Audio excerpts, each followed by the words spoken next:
Welcome to the deep dive. We often spend our time here wading through, well, frankly, hundreds of pages, dense academic stuff, complex reports, deep historical dives. But today's different. We're tackling a source that might just be the shortest, maybe the most unusual, but I'd argue one of the most concentrated pieces of psychological strategy we've ever looked at. Our entire source material fits into this tiny PDF. It's titled PSLs. Remember that when you feel scare, or frickin.pdf. And yep, you heard that right. If you're looking at the text, you see it immediately. It's written phonetically, super simple, almost like a kid wrote it, just a few lines. But our mission today is to really unpack the profound emotional and cognitive strategy that's packed into this simple message. I feel like there's a resilience roadmap hiding in plain sight here. It really is an extraordinary little document. It kind of proves that depth doesn't need length, doesn't it? Exactly. What we have here is, well, it's completely informal. I mean, the grammar's all over the place. But somehow it lays out this complete, actionable, cognitive strategy. It's not some lofty philosophy. It's more like a formula. It's a formula. A formula for managing your emotions, distilled right down to its essence. Something you can grab onto fast. And it works for both that sudden panic and that long-term feeling down. And the core idea, the real nugget we're pulling out, is just laser focused. It basically commands us, doesn't it? It says, leverage your own past happiness. Yeah. Use the fact that you have been happy as an essential tool right now against the distress you're feeling now. It's like an instruction set for managing your inner world when everything feels like it's falling apart. Self-management crisis. Okay, so let's dig into this mechanism. How does the source say this actually works? We should start right at the beginning, where the text does. It defines when you need this. Focus point 1, defining the trigger states. It opens. Let's say, so when you feel scare or frignin, right away it's identifying those high-stress moments where the strategy kicks in. But let's look closely at the words scare and frignin. Why both? Is the author getting at something specific there? A difference? That's a really good question, and the simplicity makes you think, doesn't it? What's the nuance?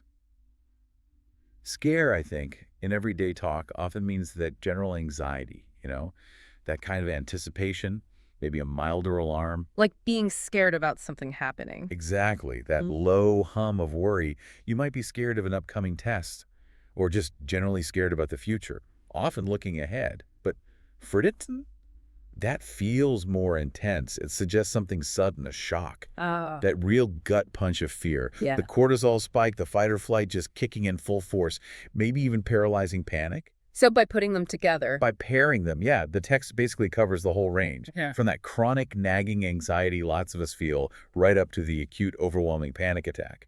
So the advice is meant to be prescriptive, like medicine, for pretty much any level of psychological strain you recognize in yourself. That makes sense. It makes it universal.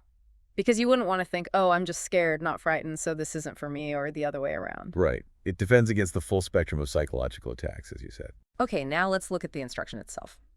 Remember, the please makes it gentle, almost polite. But it is an instruction, a firm one. And maybe that gentleness acknowledges that this isn't easy. I mean, when you do feel scare or frignin, your brain is just flooded with threat signals. That fear response actually dials down the part of your brain that does organized thinking, memory retrieval. Oh, absolutely. Fear consumes enormous mental bandwidth. Trying to recall a happy memory in that state, you're like, trying to stream a 4K movie on an old dial-up connection. Yeah, good analogy. Your capacity for structured thought just evaporates. Yeah. The brain defaults to its ancient wiring, the threat detection system. Your instinct is laser focused on the danger, real or just perceived. So the brain's screaming, threat, threat. Right. And the PL's Rember is this quiet voice cutting through the noise. It's acknowledging the difficulty, saying, look, I know you're overloaded right now, but please try. I need you to consciously push back against that threat focus and pull up the positive stuff. It's demanding a deliberate redirection of your thoughts, even when every instinct is yelling at you to stay focused on the alarm. Okay, so the instruction is PLS Rember. What is it we're supposed to remember? What's the resource we need to access? That takes us straight to focus point 2, the prescribed resource, the memory bank. The text says, never forget times when you feel happy. And here is where it gets really strategic, I think. That phrase, never forget, it changes everything. Remembering happiness isn't just something you do when you're scared. Never forget implies it's an active job, an ongoing responsibility, something you have to maintain before the crisis even hits. So it's not just emergency recall. No, it's like long-term psychological preparedness, Yeah. proactive maintenance of your inner resources. Okay, but here's a potential pushback. Isn't this just Escapism, like burying your head in the sand. If I'm genuinely fritten, shouldn't my focus be on, dealing with the actual threat, calling 911, running away, figuring out the danger, not daydreaming about a nice holiday? That's the critical question, absolutely. And if it was just escapism, it would be bad advice, right? Promoting denial isn't helpful. But I don't think it is escapism. It feels more like deploying evidence. Evidence. Yeah. When you're deep in fear, your thoughts get distorted. You start thinking, this feeling will last forever, or I can't cope with this. Fear feeds on those kinds of thoughts. Recalling past happiness isn't about ignoring the threat. It's about deploying hard personal evidence proof that joy exists, that you have felt strong, that you are capable. It stabilizes you internally. Ah, I see. So it's about shoring up your internal state first so you're better equipped to handle the external thing. Exactly. It makes those happy memories functional. They're not just nice photos in an album. They become active psychological assets, necessary It ones. turns memory into a tool. A tool, yeah. And think about our biology here. We humans have a well-documented negativity bias. Right. We remember the bad stuff more easily. Evolutionarily, it made sense. Remembering where the saber-toothed tiger hung out was way more important for survival than remembering the patch with the sweetest berries. True. So our brains are kind of wired to prioritize threats, dangers, negative memories. Never forget, in this context, becomes a direct command to fight that default wiring. It's saying you must consciously, continuously reinforce the positive anchors in your mind. You have to actively counterbalance that natural pull towards remembering the bad stuff. It's like prescribing daily mental exercises specifically to strengthen the pathways that let you access positive memories. And I love the specific word here, on times. Yeah. With the implied plural, the two maybe emphasizing it, it's not telling you to find one perfect shining moment of absolute bliss. The power, it seems to suggest, is in the collection, the cumulative weight of many different happy times. Why is that variety so crucial for this defense strategy? Well, the variety gives it robustness, resilience. Think of it like a defense system with backups. Okay. If your entire strategy relied on just one single memory, say your wedding day or that one amazing trip, what happens if something new casts a shadow on that specific memory? Maybe you go through a divorce or something bad happens related to that trip location. The whole strategy collapses. Precisely. By saying that times, it's demanding a diverse portfolio of positive anchors. You need a mix. You need memories of quiet calm, maybe just sitting with a cup of tea. Moments of simple pleasure, like sunshine on your face. Big achievements, sure, but also moments of deep connection with people or even pets. A whole range. Yeah. Because when acute fear hits, maybe what you need is a memory of profound peace to counteract that adrenaline rush. But if it's more like that low-level nagging anxiety, maybe you need a memory of competence, of overcoming something to fight feelings of inadequacy. The plural ensures you likely have the right kind of memory tool for the specific emotional attack you're facing. So this first section really gives us a complete little loop, doesn't it? It says, recognize the feeling that sudden scare or intense fritten, then immediately counter it. And you counter it by drawing on this diverse, carefully curated collection of positive life moments that you have an active duty to never forget. It basically defines memory as your personal, deployable self-defense system. Exactly. It's an instruction to keep your most vital data. The data proving you can feel good, you can cope, keep it indexed, keep it accessible, because when the crisis hits, you won't have the mental space to go searching through dusty files. It needs to be ready. Okay, so the text tackles that immediate sharp fear first, but then it immediately broadens out. It shows this strategy isn't just for panic attacks. It moves from that specific feeling to something bigger, a more philosophical context of hardship. Which brings us to focus point 3, the universal condition of darkness. The source just continues, when day is dark.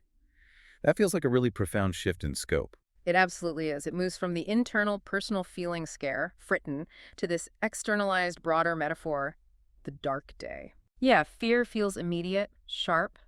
Darkness feels pervasive, longer lasting. Exactly.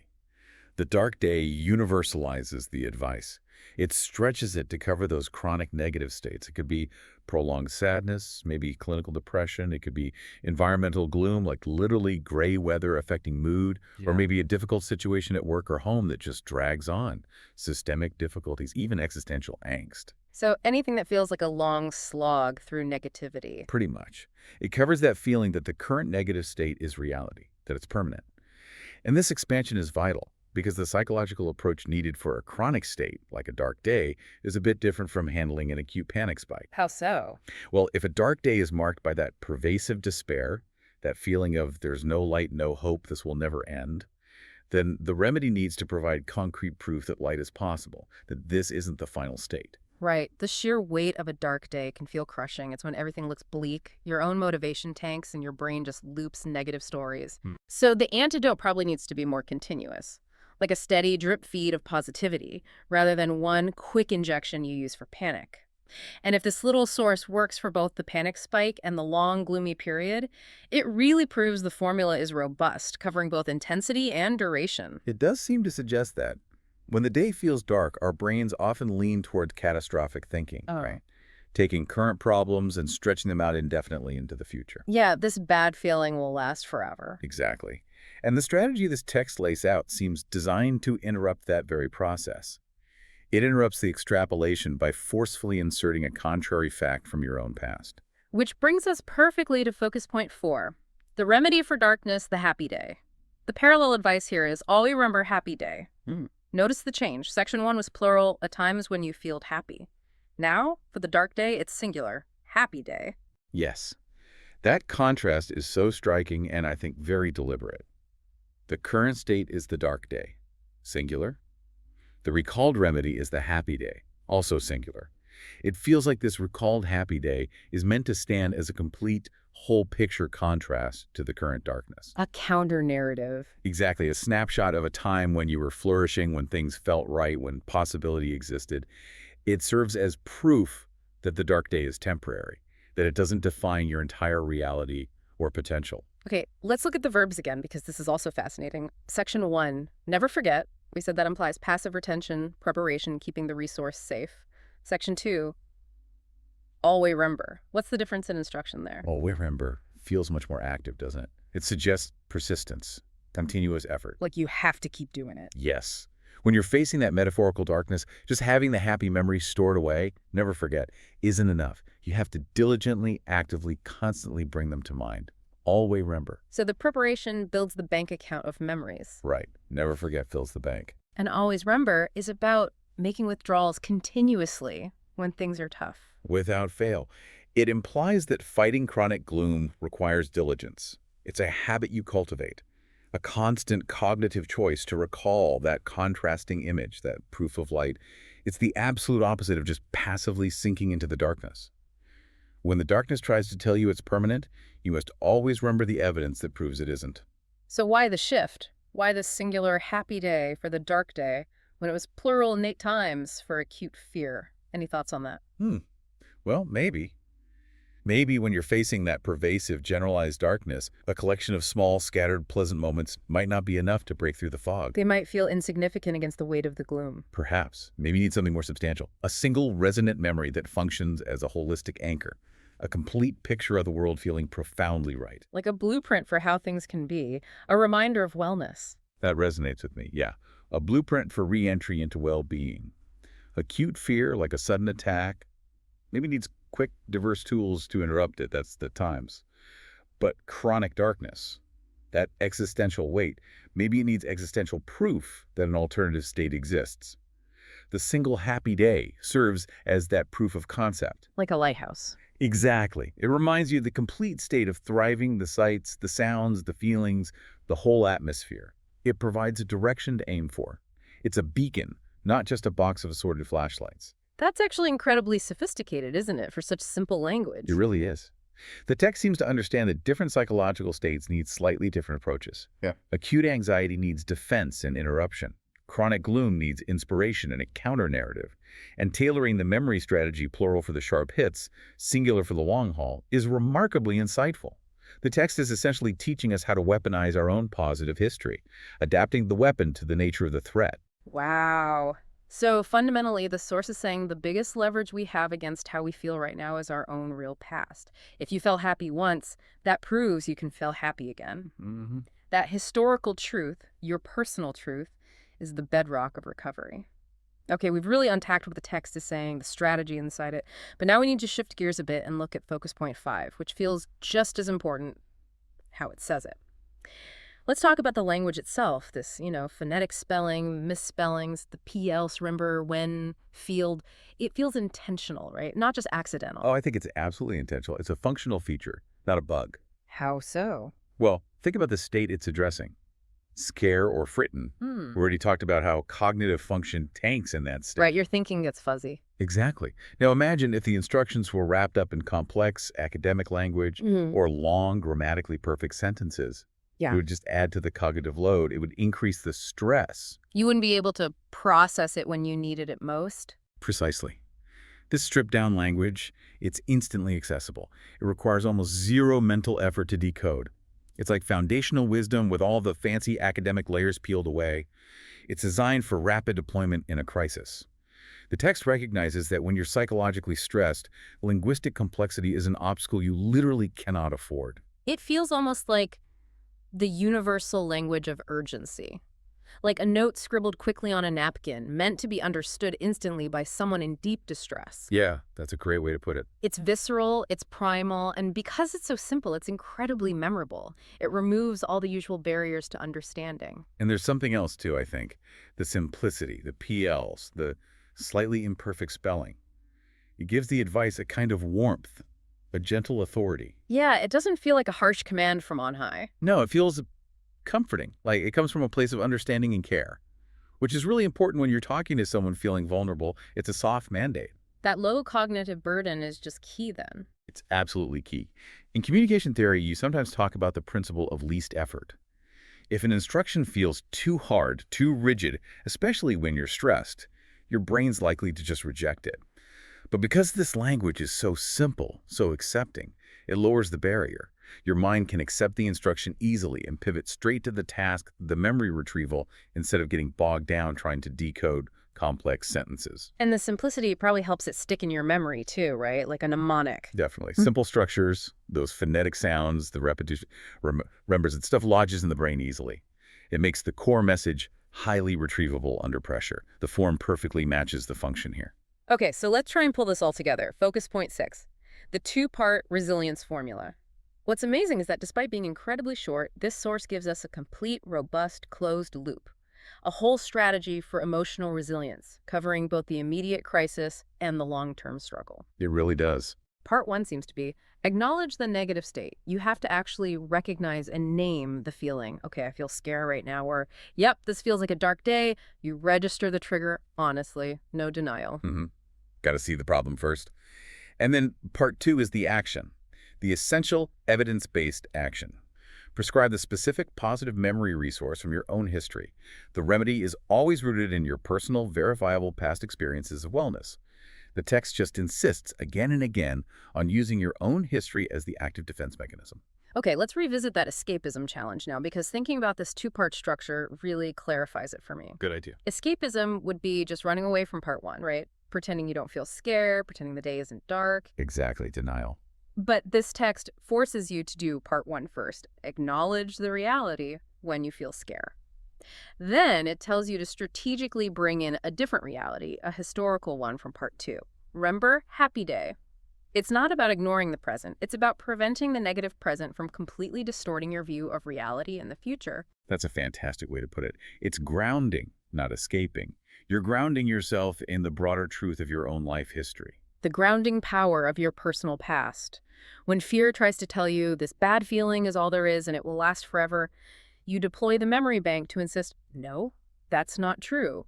This is temporary because I have tangible proof, my own evidence of past joy and capability.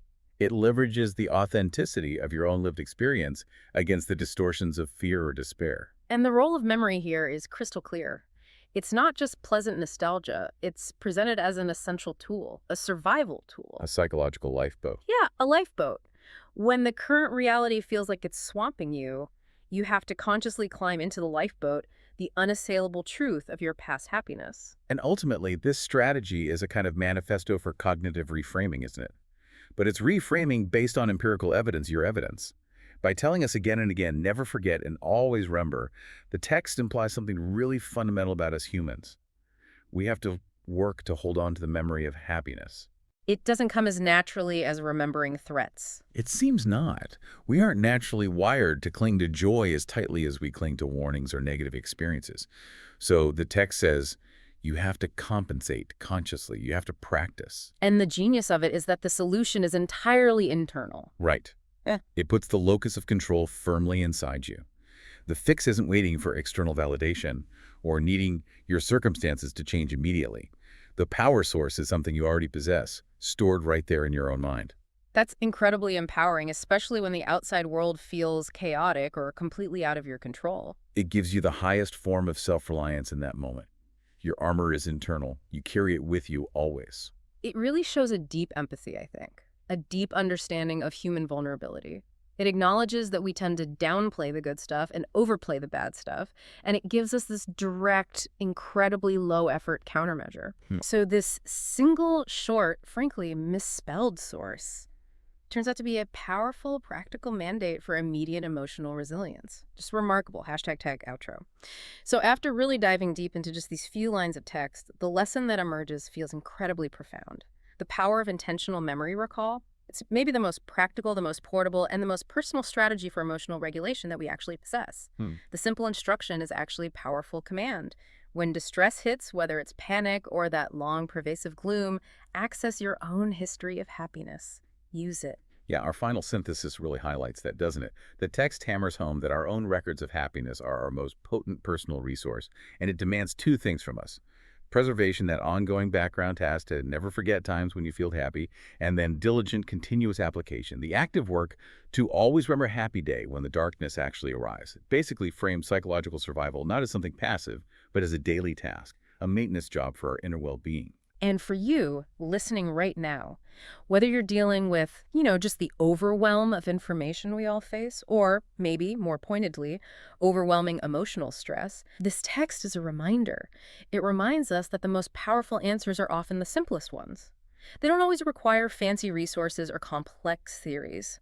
Sometimes they just need a moment of deliberate focus and intentional recall of your own truth, your own past strength. It's really an encouragement, isn't it? To treat your own happy memories with a kind of reverence, to see their importance. They are, in a very real sense, your psychological armor. They really are. And maybe we can end with this final thought, something to chew on, building directly on that repeated warning in the source. Why did the author feel such a strong need to tell us to remember and not to forget happiness? Think about it. If remembering happiness was easy, if it came naturally when we needed it, that instruction wouldn't be necessary, would it? Good point, yeah. The text strongly implies, I think, that our natural tendency is for happy memories to fade, to become less vivid, harder to access, maybe even seem less real, precisely when we need them the most, when we're stressed or down. They get obscured by the present negativity. Exactly. Which suggests that happiness, or at least the memory of happiness, isn't just something that happens to us. It's a resource that requires constant, conscious upkeep, like tending a garden or exercising a muscle. It needs periodic rehearsal. We have to actively work to keep those memories accessible, indexed, ready for deployment against that inevitable dark day. So it's not enough for joy just to happen. It seems not. We have to actively ensure that joy remains a usable tool in our mental toolkit. Our memory needs that regular workout to ensure it can perform its potentially life-saving function when those triggers scare or frighten actually hit. Wow. A profound thought to end on. Maintain your memories, everyone. Keep them polished. You might need them sooner than you think. Thank you for diving deep with us today.